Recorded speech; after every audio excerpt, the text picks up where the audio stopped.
10 damage inspection teams out working today. They're being organized by our Sheriff's Department, by our Office of Emergency Services. Their process is to go through and identify all the houses and all of the conditions that they may be in, that it could be undamaged, damaged, or destroyed. This is a slow process because we have to make sure that the properties are safe. That means the gas lines and the electrical and all our hazards have to be secured before the teams enter onto the properties. Currently, the teams have completed 298 inspections. Of this, the teams discovered 88 were damaged and 132 were destroyed. This is an ongoing process. It's going to take time for us to get through all the properties. Our intent to be as transparent as possible and keep you updated with this information as we move forward. We've had a busy day on the fire line today, and I would like to now bring up our operations chief.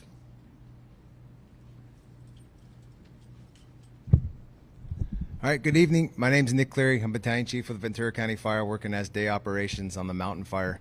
So not having a map, I recommend that you guys go to any of the websites to look at the map. So as I'm talking and describing it stuff, you can kind of reference it back as I'm talking about it. So we'll go into Camarillo proper, which we're calling Branch 1. That's the Camarillo Heights. No significant growth in the perimeter today. A very good day of mop up around the structures. There's a lot of unburned islands of fuel in there that didn't ignite during yesterday's wind event, and so crews had to get back in there and cut those out using hand crews and engine companies. They also had to go kind of house to house, road to road, and some of the areas have opened a fuel line and put direct hand lines so the perimeter didn't grow. But lots of calls for service in that area. Good work was put in by all the engine companies. It's going to continue for multiple days. There's a lot of houses that need to be mopped up completely, because if we don't do that, then there's potential for that to extend to any of the houses that weren't affected. But good, it was a good day in Branch 1 today, which we're calling Camarillo Heights, and we'll be continuing that for the next plan tomorrow. Getting into Branch 5, which is the Somas area, that's the southern area of South Mountain. That's where the most significant action occurred today, and potentially the most significant growth. So we'll talk about Stockton Road, Waters Road, Bigsby Road. That's all in the east, southeast corner of the main body of fire. The fire hooked around and got established with that northeast wind. We were able to get crews. We even pulled some from the fire stations today to engage off Waters Road to protect structures. We used dozers, fixed wing, rotor wing, and hand crews to put direct hand line in, working from Stockton Road north towards South Mountain Road, which is in the Santa Clara River south of Fillmore City.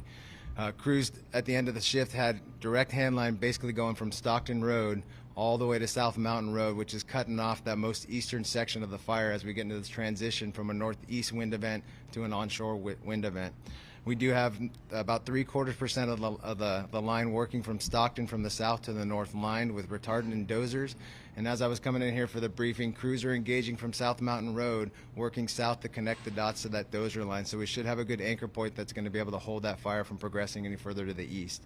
Walking around on the south side, Branch 5, Solano Verde, Somas area, no significant growth, lots of calls for service. And again, as the fire moved through yesterday with that northeast wind, there was a lot of unburned areas of fuel. And so today some of those pockets of fuel had opportunities to burn in between orchards. And so crews engaged in any hot spots within the structures, the orchards, and any of those unburned islands.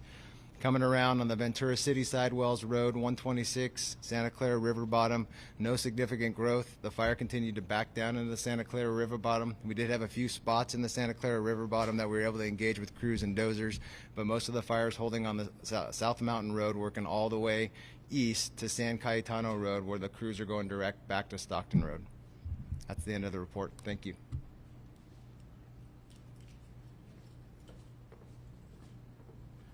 Good evening. My name is Dr. Ariel Cohen, and I'm the meteorologist in charge of the National Weather Service in Los Angeles, Oxnard.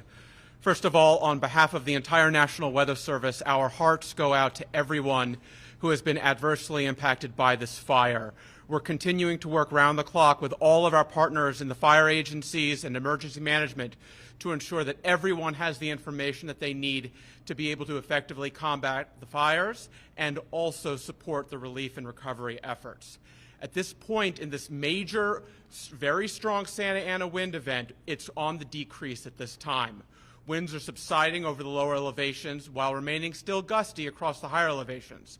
Only a few days ago, we issued our first particularly dangerous situation, PDS, red flag warning, since the year 2020.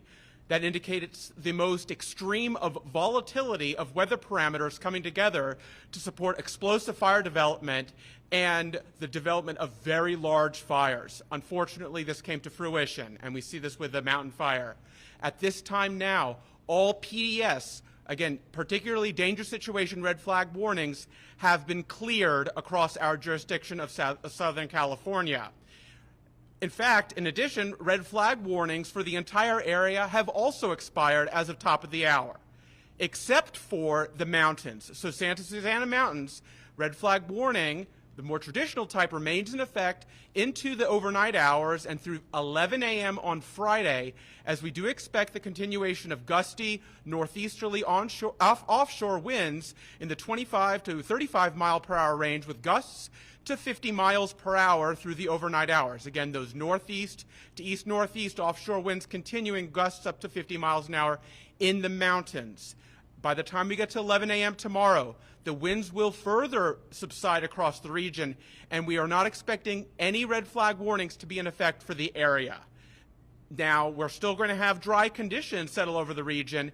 However, by later tomorrow, especially after 1 or 2 o'clock, we're going to get reversal of that flow, and onshore winds begin to kick in, and they'll begin to spread a weak marine layer onshore a bit, bring relative humidities up, and also have the potential to redirect any ongoing fire. So that'd be something to keep in mind as we go forward. When we get into the daytime on Saturday, that onshore flow is going to have a much wider impact across southern and central Ventura County, and we would expect that that will also moisten the area as well.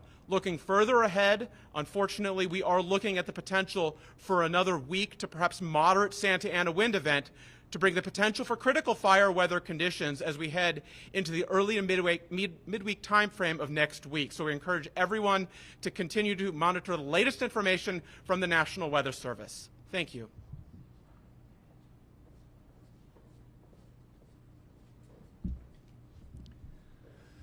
Ventura County Sheriff Jim Fryhoff. Good evening, everyone, and thank you for being here. I want to start my remarks by addressing the fact that today is the 6-year anniversary of the borderline shooting that we had in Thousand Oaks here in Ventura County. Same as the 6-year anniversary of the Woolsey and Hill fires that had much devastation for our area. I want to take a moment to honor and remember the lives lost, specifically Sergeant Ron Heelis and all the other families that were victimized that evening. Let us keep their memories close as we move forward together. As we stand here tonight, we are on the second night of the mountain fire. Earlier today, I had the opportunity to see the impact firsthand and speak to homeowners who have lost everything, with the exception of their lives. The devastation is absolutely heartbreaking, and our thoughts and prayers continue to go out to all those that are impacted. I would like to thank Governor Newsom for coming and touring the area today and signing the emergency proclamation declaring Ventura County a state of emergency to give us the much needed assets and resources that we need. I urge everyone to stay out of the areas that are impacted. The fire is still very dangerous. The winds have not completely deceased. We have numerous firefighters out. It's now dark. I don't want any of our first responders getting hurt, so please stay out of the area. On the injuries, we've had 10 confirmed injuries from the fire, most of which were smoke inhalation and otherwise non-life-threatening. To date, we've evacuated over 400 homes, 250 residents choosing to stay and protect their homes, and there were 800 homes that no one was home, so assuming they had either left before we arrived, were at work, or otherwise out of town. I want to commend our deputies for their heroic actions, ensuring the safety of our community during this difficult time. Yesterday, several of our deputies helped evacuate 4 patients and 2 caregivers from a senior care facility in Camarillo. My deputies, volunteers, and search and rescue teams continue to be dedicated and showing incredible courage going into areas that are extremely dangerous to evacuate those in danger. At this point, we have not started to repopulate the area. We still have significant work to do before we can do that. We need to ensure that we are cooperating with SoCal Edison and SoCal Gas to make sure the areas are safe for repopulation. And once those are clear of all firefighters and other first responders, then we can start the repopulation process. We have deputies that are heavily patrolling the areas that have been evacuated. We will not tolerate any looting of any kind. Please continue to stay vigilant and follow all evacuation orders and closures on vcemergency.com for the most up-to-date information. We remain fully committed to deploying every resource we have to fight this, and we look forward to the end of this event altogether. Thank you.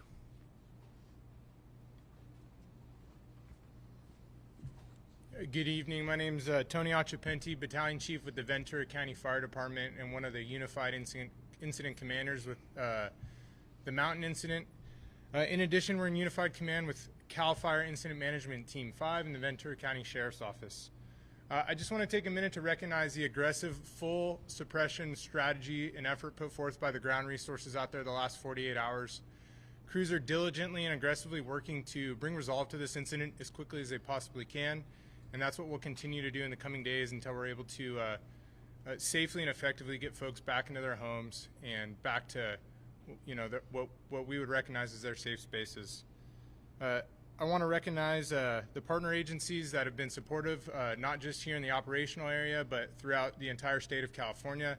They expediently came to provide assistance in a time of need, and we're extremely fortunate that the mutual aid system within the state of California is what it is. Moving forward, we'll continue to find every opportunity to provide effective, expedient, and pertinent information to keep you as informed as we possibly can, and understand we're doing everything possible to get you back in your homes as soon as safely possible.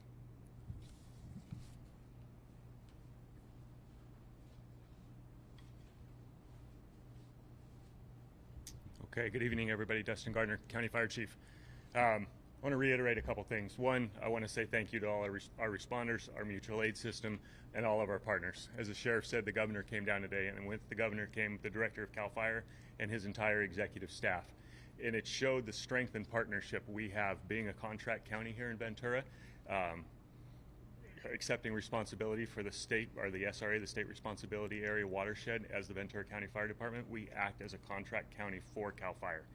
When incidents like this get up and going and expand the capacity of the Ventura County Fire Department, CAL FIRE, as you saw our unified IC up here with Team 5, they do not hesitate. They're here with us instantaneous, and an entire Type 1 IMT mobilized by this morning with a call yesterday afternoon, which is an amazing partnership, and I want to acknowledge it.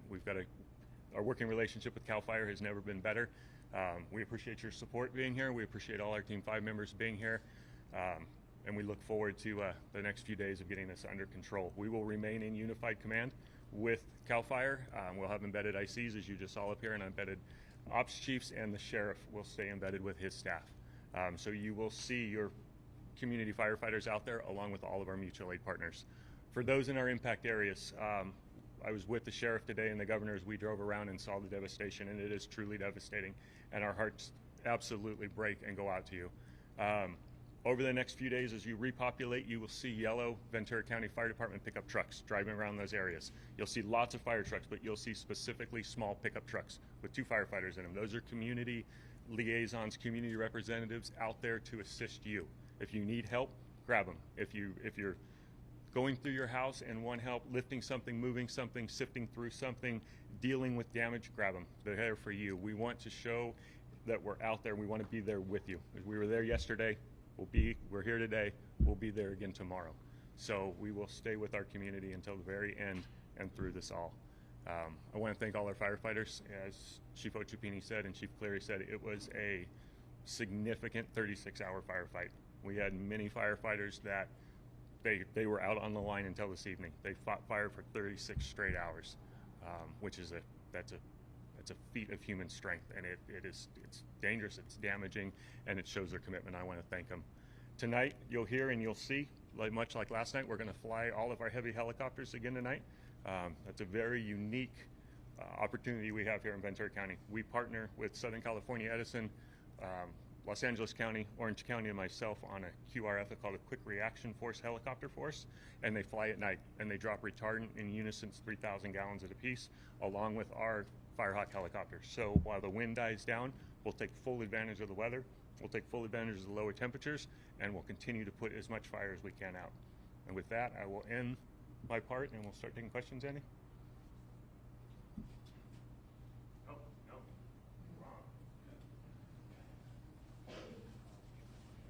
Thank you, Chief. My name is Kelly Long. I'm your County Supervisor Chair, And on behalf of the Board of Supervisors, I want to say thank you to everyone who has been helping us fight this fire.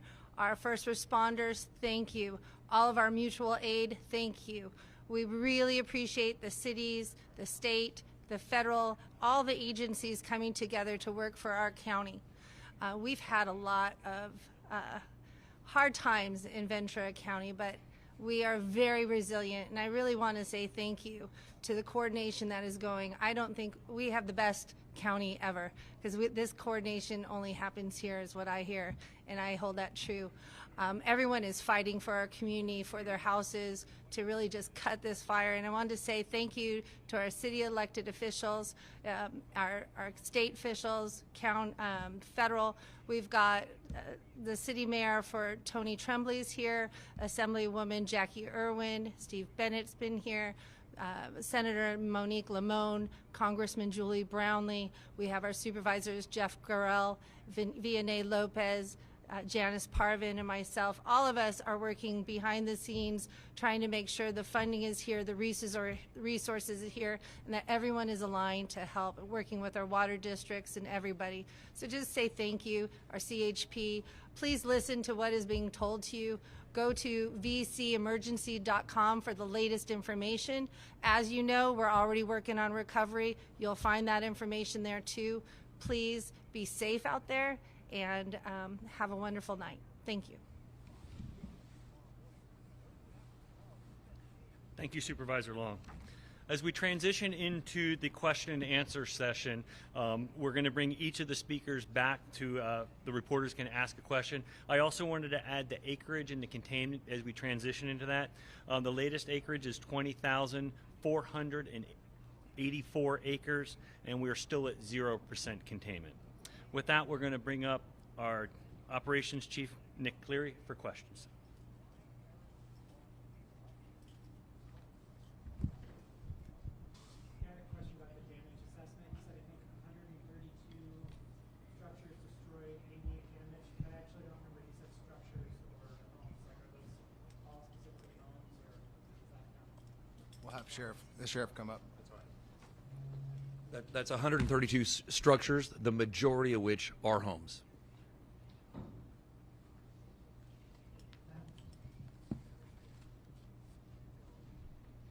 Were those predominantly in the Camarillo Heights area, those homes, or was it kind of spread out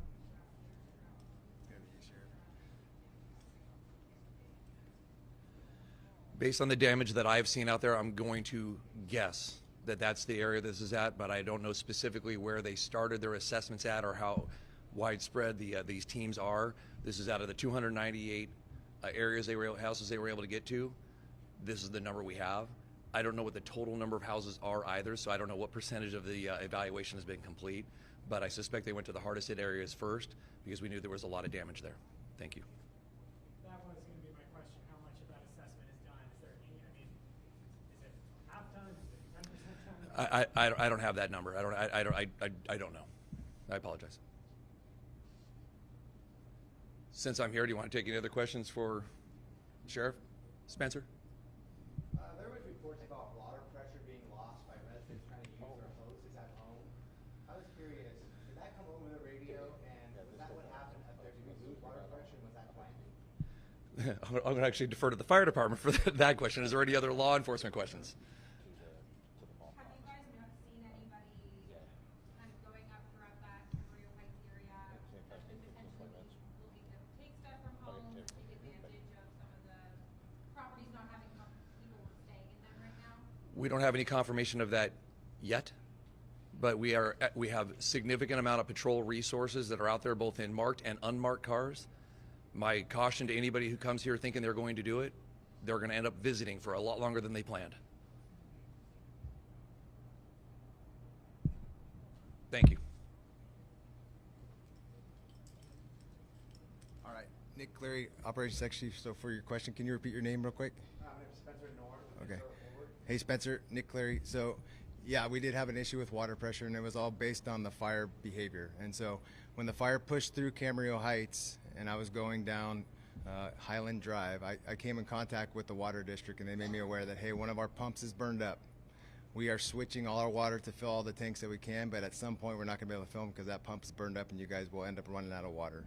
The fire fund had already pushed through. We made notifications to all the overhead and engine companies in that area, but the fire fund had already pushed through before we lost any water. We were able to backfill those water needs with water tenders immediately, and we never had an issue with getting water on structures when we were up there. Most of the structure loss, again, was trying to play with the wind and get ahead of it and not have it go house to house. It wasn't the water pressure, it was really the weather that was our worst enemy out there. Looking at the map, from the initial start point there on the Balcom Canyon to get down to that Somas Valley, it's about a 2-mile distance. Have you ever seen a fire jump that far across the flatlands, that far ahead? I think you guys are aware Southern California is very unique, right? And so just like another National Weather Service says, a potentially dangerous situation is something we haven't seen, I think, in 5 years. We're on the heels of not just the borderline, but the Woolsey fire.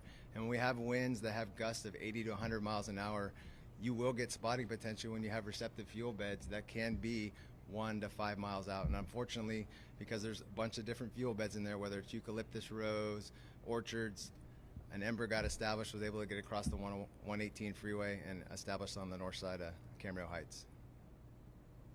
So you talk about the eastern side being kind of the most active. Is there any residences in that area that are doing that? Yep, so we launched some mandatory evacuations on Stockton Road, Waters, Bigsby.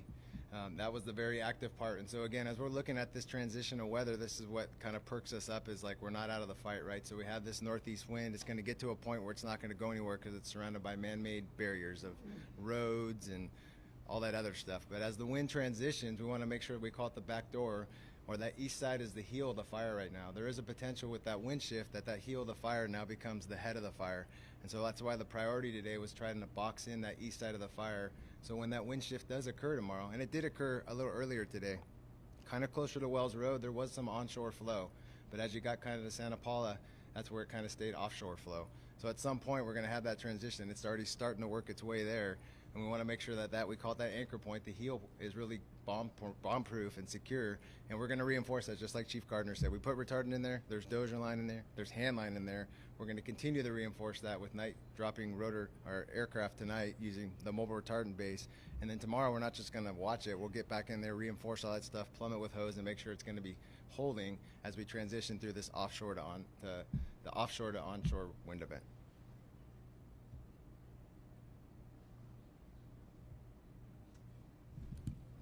Thank you. Next up, we're going to have our incident meteorologist, but before we get to him, I want to make a correction. I had misspoke with regarding the containment. The containment is at 5%. Are there any weather questions?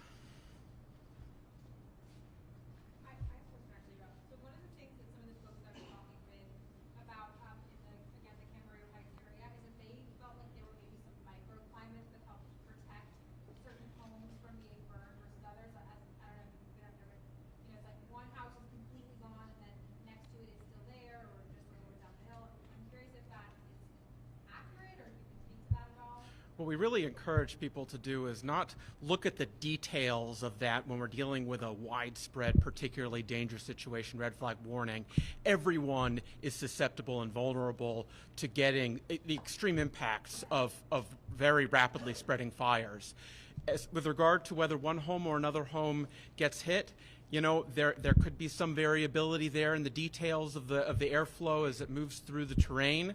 But the possibility exists amidst all of that randomness for every location to be hit. And so everyone needs to be prepared when we're issuing these red flag warnings, and especially particularly dangerous situation red flag warnings for that threat to exist. Don't rely on microclimates when it comes to staying safe.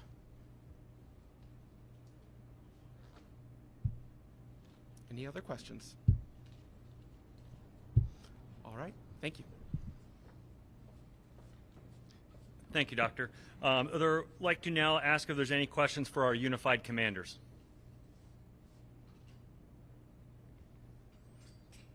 Moving on. You mentioned 5%. Do you know where that is? Geographic areas? We'll work on getting a map up that shows where that 5% is. Any questions for our unified commanders? Any questions for our Fire Chief Dustin Gardner?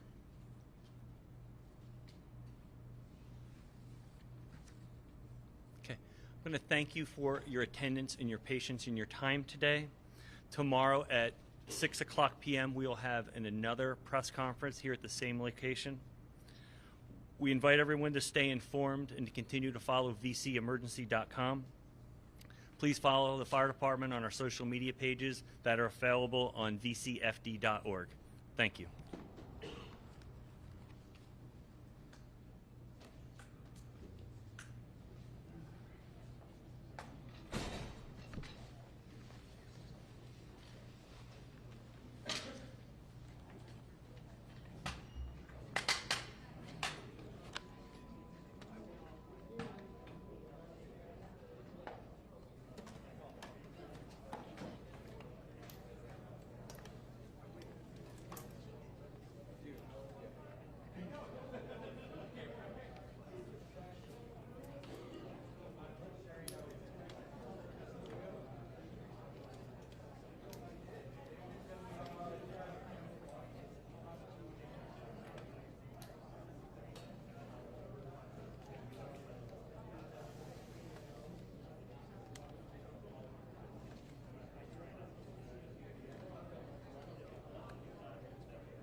Okay, so now we just need to go to a location where there's, you know what we should do first, because internet is really bad. We should edit. We should put the story together. Maybe we can just do it here. Move closer to your truck, and then I can either get your card and log.